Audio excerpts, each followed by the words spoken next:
no one is coming to save us in northern Nigeria.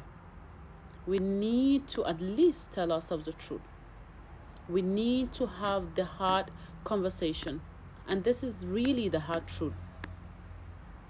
When the conversation of education comes up in northern Nigeria, kowa ya tada jijiyoyin wuyan shi ya ce ai mu mutanen arewacin Najeriya muna da ilimi kafin Yahudawa su zo garin don a samu yanci independent, ai mu mun fi yan kudu karatu. That is not the conversation on ground. That is not the bone of contention.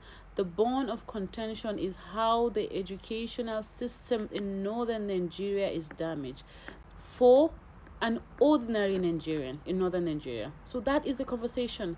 It's not a debate of what the northern Nigeria has or what the southern Nigeria has. The conversation is that the educational system is not working. So two truths can coexist. Yes, kafin Yahudawa su zo Nigeria mutanen arewa suna karatu.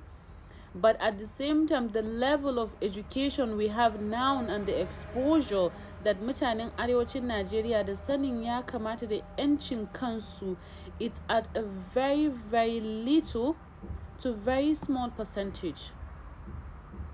And we cannot know our right. We cannot demand for our rights if we do not have the knowledge for what our right stands for.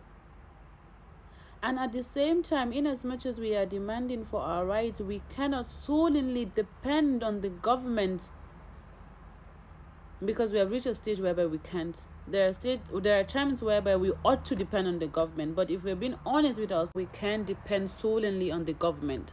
So we have to think of initiatives of how to empower our people and then alleviate them out of this lack of education.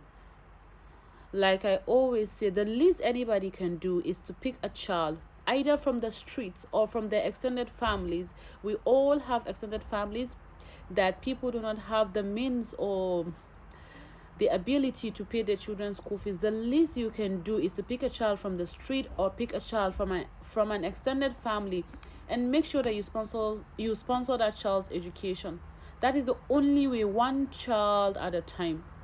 If we can just have this movement of one child at a time from your own family, from an extended family, from the street, a random child, at least for anybody that is from 25 and above, he has a certain level of income that he sponsored the education of a child, either in a government school or in a private school. Most private schools that are affordable to your own ability. That is the only way we can do it, one child at a time.